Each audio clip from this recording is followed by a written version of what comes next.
because we are all connected in the great circle of life.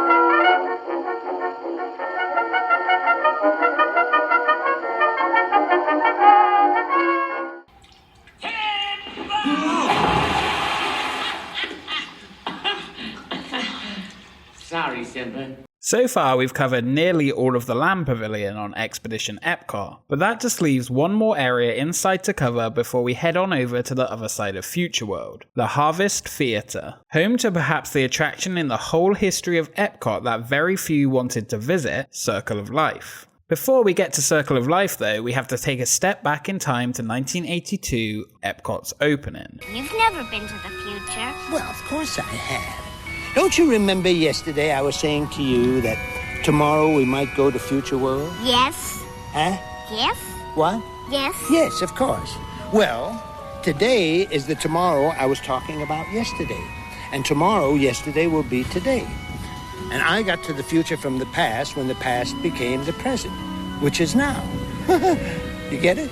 Got it. On opening day, the movie shown in the Land Pavilion was called Symbiosis. Filmmakers traveled to more than 22 locations in 18 different countries, searching for positive ways humans have intervened to correct or improve nature's disharmony. 3 researchers were set the task of researching these locations and interviewing specialists to create the 18-minute film. The aim of the film was to teach about the creative partnership between humans and nature. Very fitting for the Land Pavilion. It took over 3 years to create the film with a crew of less than 8 people. It was shot on 2 handheld Panavision 65mm cameras, and the movie was directed by Paul Gerber. It was also narrated by voice actor Philip L. Clark. Delicate balance seems threatened.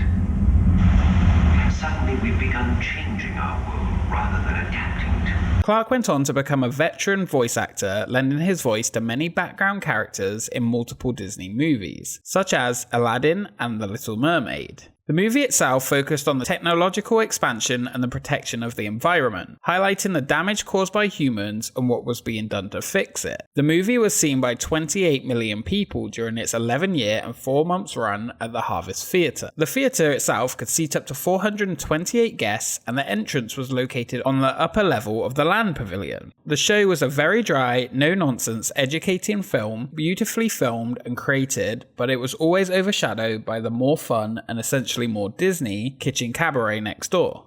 The show ran until January 1st, 1995, before it was replaced with the Circle of Life and Environmental Fable. Pumbaa, we gotta think way bigger. After a few weeks, the new movie premiered. It would focus on a similar theme as the original movie, but this time it would add in Disney characters to tell the story and try and get more guests inside. The IP additions to Epcot really started much longer ago than the Nemo or Frozen overlays.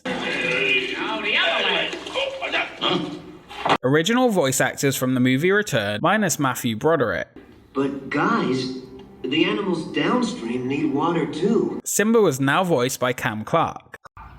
Oh, dear brother, look at you. Clark has gone on to voice many different characters in TV and video games. He voiced Simba in the Timon and Pumbaa TV show, Timon and Pumbaa! Liquid Snake in the Metal Gear Solid series, and currently provides his voice to the Lion Guard TV series. The movie itself would aim to be more entertaining and child-friendly than the previous theme, while keeping the same message. Well, your royaliciousness, we are developing Hakuna Matata Lakeside Village. No problems, no worries, home for the good life. This time in the film, Timon and Pumbaa began chopping down trees and clogging up rivers to build the Hakuna Matata Lakeside Village. Simba steps in to explain how their actions could be harmful to nature. Live action footage was used, including quite a lot from the previous film Symbiosis, or should I say, Symbiosis. The film began with Mufasa explaining that everyone is connected in the Great Circle of Life. From then on out in the film, Simba would explain to Timon and Pumbaa how man is forgetting how everyone is connected. Simba shows them the price that comes with human necessities, and how humans have caused harm to the environment with their consumption through activities such as deforestation, endangerment of species, and pollution. The film ends with Timon and Pumbaa fixing what they did trying to create their village, and finally with a roar from Simba.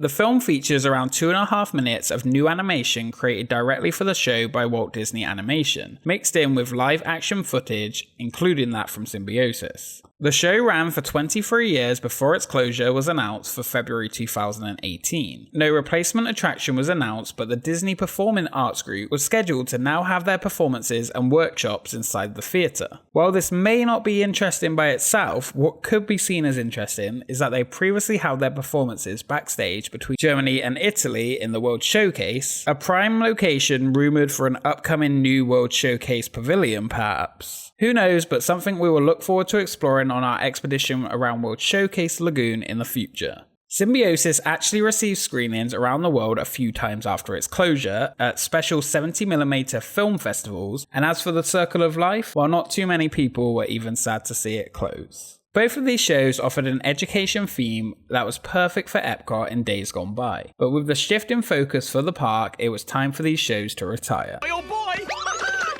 Tone! You shouldn't jump on the bed. You could get hurt. Staying in a hotel is a lot more fun when we're safety smart about it. Interestingly, Disney used Timon and Pumbaa as the mascots for his safety messages seen around the park and for cast members also. What Simba's saying is, making the world a better place starts in your own backyard. You got it. Pumbaa, Timon, it's time to take charge! Circle of Life had a great educational message that actually stood up quite well considering the show's lifetime, but in recent years it had begun to look dated. It was always nice though to hear the Circle of Life blasting out on the speakers inside a theatre again, or when you needed a break from the sun with a little entertainment and some education.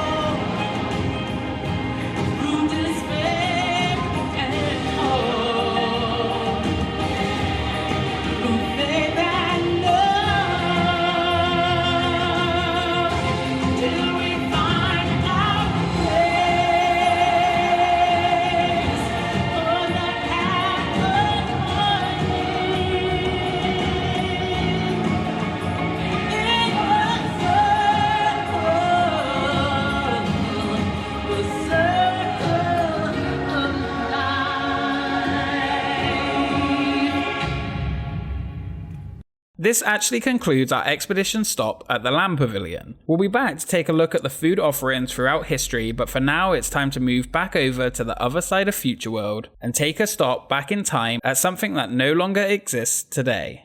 Thank you so much for watching this video. If you enjoyed it, please do subscribe and join us on our future expeditions. If you would like to support the channel, please do check us out on Patreon for some exclusive perks, and be sure to follow us on Twitter for updates on what is to come in the future. And we will see you next time.